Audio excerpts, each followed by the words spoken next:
Hello mga kabs, ako si Kabos na vlogger, isang housekeeping dito sa bansang Saudi Arabia.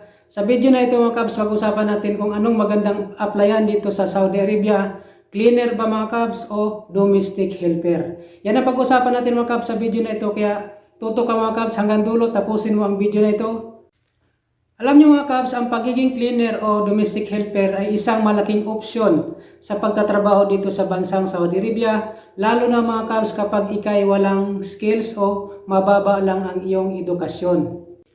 Ang ibig sabihin mga kabs ng mababang edukasyon katulad ko na isang high school graduate lang mga kabs, kaya itong video na ito mga kabs, pinag-uusapan natin to dahil sa ating mga kababayan din na katulad ko na isang high school lang at gusto magtrabaho dito sa bansang Saudi Arabia.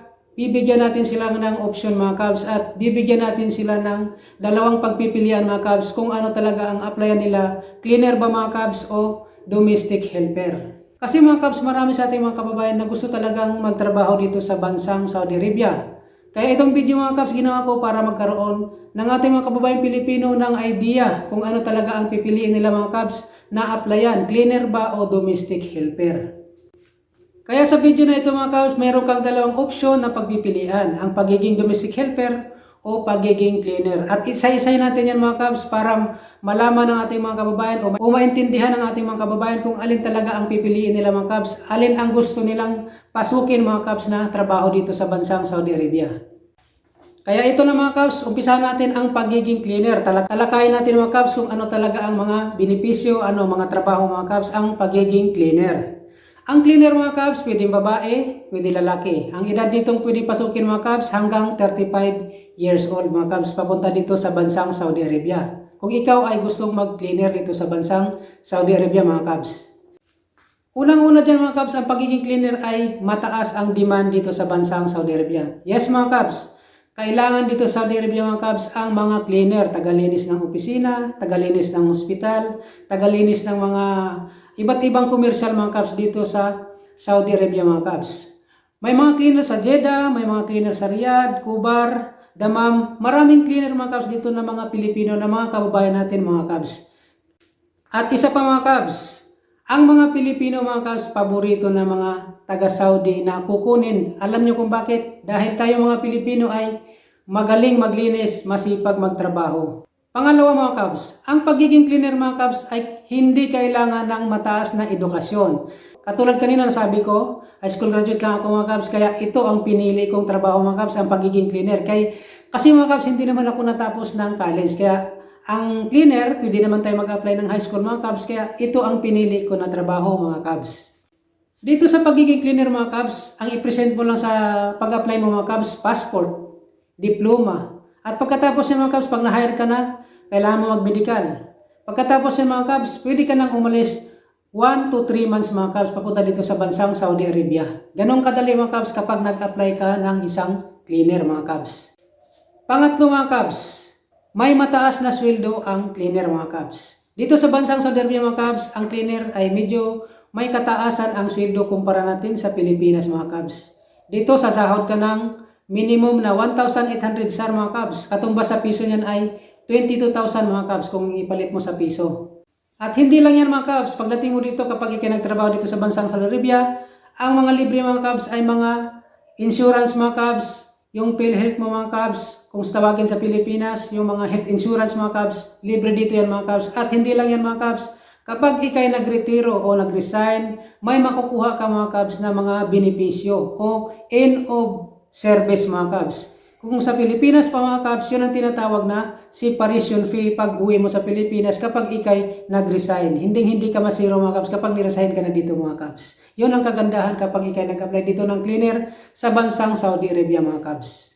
At ang kadalasang mga sweldo dito mga kabs, yun na nabanggit ko, 1,800 sa 8 oras. Aabot pa siya mga kabs ng 2,500. Depende mga kabs sa kumpanya na nagpapasweldo mga kabs. So yun mga kabs ang pagiging cleaner. Ulitin natin mga kabs, mataas ang demand, mababang edukasyon lang mga kabs, at medyo mataas ang sweldo ng isang cleaner. So dito naman tayo ngayon sa pagiging domestic helper. Ang pagiging domestic helper sa Saudi Arabia ay mataas din ang demand. Ang domestic helper mga kabs ay pareho din sa isang cleaner. dito sa Saudi Arabia, mataas din ang demand. Mataas ang demand mga kabs at hindi rin kailangan ng mataas na edukasyon. Kagaya lang din ng isang cleaner, pwedeng mababa ang edukasyon ng isang domestic helper para mag-apply dito sa bansang Saudi Arabia. At kahit nga siguro elementary mga kabs, pwedeng mag-apply ng DH papunta dito sa bansang Saudi Arabia mga kabs. Ngayon mga kabs, pag-usapan naman natin ang trabaho ng isang DH o domestic helper. Ang domestic helper mga kabs, ang mga trabaho niya ay tagaluto, tagalaba, tagaalaga ng matanda, at maglilinis ng isang bahay sa pamilya ng mga Saudi national mga kabs. Yun ang isang trabaho ng domestic helper mga kabs. Pangalawa mga kabs, katulad din ng isang cleaner, mababa din ang edukasyon. Kagaya nung nabanggit ko, kahit elementary ka lang or high school ka, pwede ka mga kabs mag-apply ng isang DH dito papunta sa Saudi Arabia. I-present mo lang yung diploma mo, o kahit wala kang diploma, mag-apply ka lang sa mga agency sa Pilipinas at sila na bahala mga kabs mag-asikaso ng iyong mga papel. Pero siguraduhin yung mga kabs na ang papasokan yung agency ay hindi scam at hindi peke. Legit mga kabs na agency ang papasokan nyo. Huwag kayo pumasok sa mga agency na hindi lehitimo mga kabs o hindi rehistrado. Pangatlo mga kabs ng pagiging domestic helper. Mataas ang sweldo. Ang domestic helper dito mga kabs ay nag-umpisa ang sweldo nila sa 1,500 hanggang 1,800 mga kabs. Depende pa rin sa amo mga kabs kung paano sila magpasweldo. At depende rin mga kabs kung pabalik-balik ka na or increasean ka ba ng amo mo. So sa 1,500 mga kabs, kung sa piso yan, aabot din siya ng 20,000 mga kabs. So, hindi na masama mga kabs kapag kayo ay nag-apply ng isang dates dito. Kaya lang mga kabs, ang trabaho sa bahay lang talaga. Minsan mga kabs, wala pa kayong day off.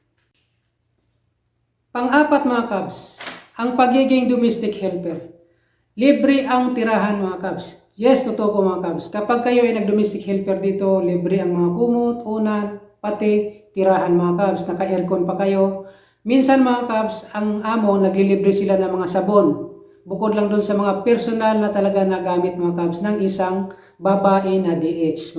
Ang pagiging cleaner mga kabs, kapag kayo ay umuwi, libre din ticket balikan mga kabs. Ang kumpanya lang magbabayad sa ticket ninyo.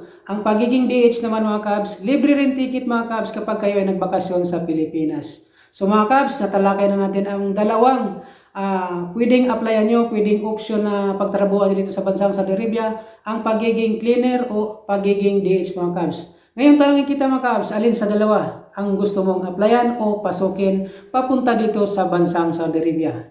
At ito pa mga kabs, ipaliwanag natin, ang pagiging cleaner mga kabs ay may day off ka sa loob ng isang buwan na 4 na araw. Linggo-linggo mga kabs, may day off ka na isa. Ang pagiging domestic helper mga kabs, wala ka minsan day off dito sa bansang Saudi Arabia, lagi ka lang sa bahay. At ang trabaho mga kabs, minsan aabot ng 12 oras hanggang 13 oras mga kabs. Ang cleaner mga kabs, aabot lang siya ng 12 oras ang pinakamatagal na trabaho sa isang cleaner mga kabs. At may day off pa siya na 4 na beses sa loob ng isang buwan mga kabs. Kaya nasa iyo ang choice, sa iyo ang option, kung alin sa dalawa ang gusto mong applyan o pasukin dito sa bansang Saudi Arabia mga kabs, ang cleaner ba o domestic helper.